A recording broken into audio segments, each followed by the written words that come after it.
tides that will kill you if you aren't careful. Sleeper waves are another risk. They hide in deep water, but when they meet the shallow portion of the shelf, they rush past previous waves and swallow whoever is standing on the shore. The water is cold enough to silence human screams. And if none of that kills you, the great white sharks that prowl offshore might. Visitors die here each year. Last summer, 2 local boys drowned when a sleeper wave dragged them into the ocean. Today, the waves are white-capped and violent, assailing the huge boulders that rise as ancient monoliths from the deep.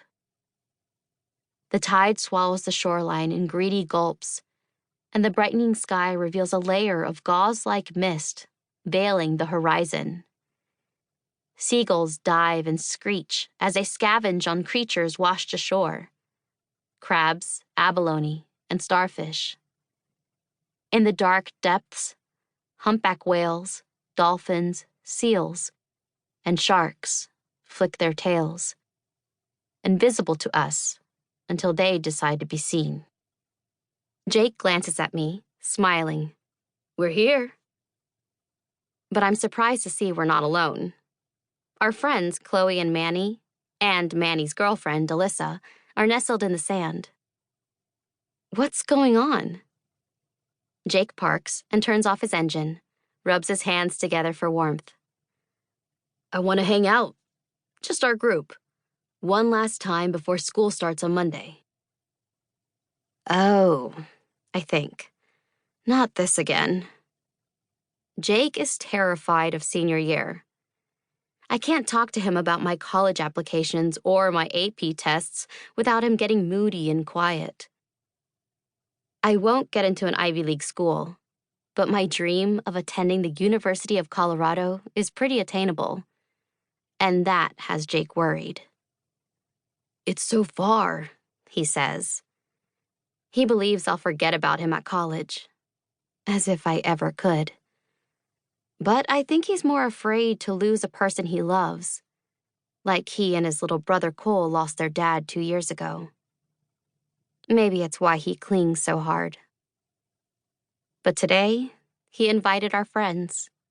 He did that for me, and I smiled back at him. This is perfect. He opens his door, and Otis streaks out and down the trail, bounding toward the beach like a puppy. I sigh. He's going to get wet. But Jake ignores Otis and grabs our gear. 2 beach chairs, a blanket, and a cooler full of food. His thick eyebrows crinkle as he tries to wrangle it all. He looks so cute. I almost don't want to help him. But I reach for a chair. Nope, I got it, he says. We hike down the trail to the beach, and Manny spots us first. Hey, the cabana boy is here. Jake drops everything and slaps Manny on the back. Alyssa and Chloe huddle by a small driftwood bonfire, with the massive stone cliffs at their backs, blocking the worst of the wind. The sky is ash gray and getting lighter. I drop in next to my friends, and they scoot over so I can share the blanket draped over their laps. Alyssa glares at Jake on the other side of the flames. Your boyfriend texted at 5 this morning and told me to hurry, and then he has the balls to show up late? Wearing that? She laughs.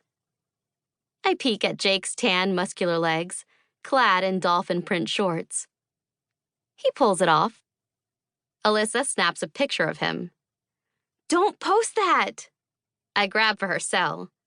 She grins. Too late. The boys join us, and Jake pulls out the food he brought. A collection of sodas, a clump of grapes, and frozen breakfast burritos he must have heated in the microwave this morning. Shit, he says, rummaging in his backpack. I forgot the salsa. The rest of us exchange a look. Not surprised he forgot something. Jake and I started dating 10 months ago. And I've learned I can rely on him to be exactly who he is. My